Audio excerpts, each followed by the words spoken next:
Voyez-vous. L'après-midi info, Samy Sfaxi.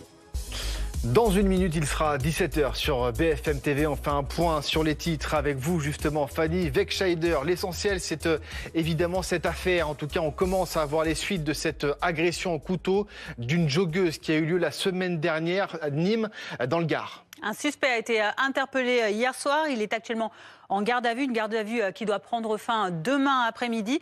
Une enquête de flagrance a été ouverte, des chefs de tentative d'homicide ouverte et confiée à la section de recherche de Nîmes. Mais la situation à Vergès, vous allez le voir, est inquiétante pour les personnes qui ont l'habitude de fréquenter le parc où la jeune femme a été agressée. Ça ne me rassure pas vraiment parce que je ne sais pas si c'est vraiment lui. Donc on va attendre de voir quelles sont les preuves et s'il est vraiment arrêté. Donc non, au contraire, ça m'a mis dans une situation de stress. Donc je ne cours jamais plus seule.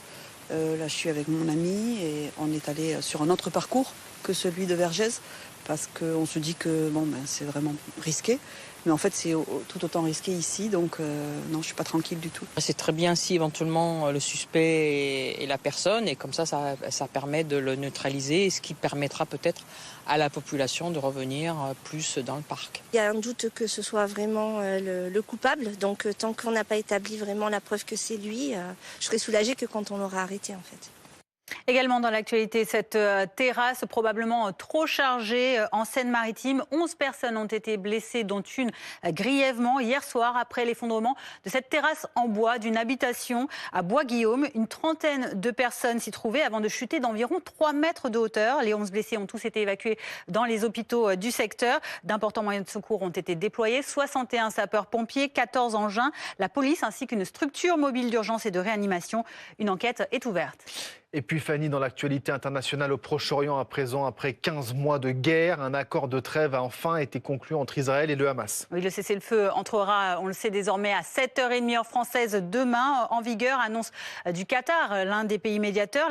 L'accord qui prévoit une première phase de 6 semaines avec des échanges entre 33 otages retenus à Gaza et 737 prisonniers palestiniens retenus en Israël. Mais regardez, dans l'intervalle, aucun signe d'apaisement sur place. Avec ces images en direct, vous voyez de Tel Aviv en Israël. La police israélienne a annoncé qu'un civil a été poignardé cet après-midi dans le centre de la ville, modifiant une première déclaration qui faisait état de plusieurs blessés par arme à feu.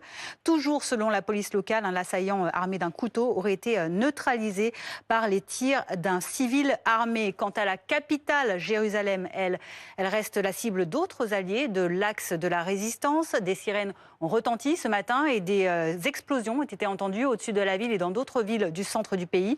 Des projectiles tirés depuis le Yémen par les rebelles Houthis qui visent Israël depuis le début du conflit en déclarant agir, je cite, en solidarité avec les Palestiniens.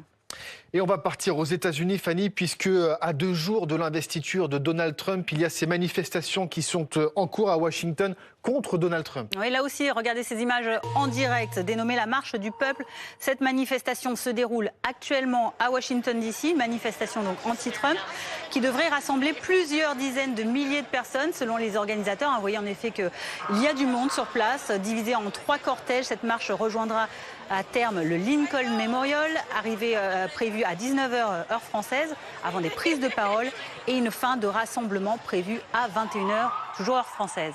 Et on termine, Fanny, avec cet accident de télésiège dans les Pyrénées, justement, espagnoles tout à l'heure.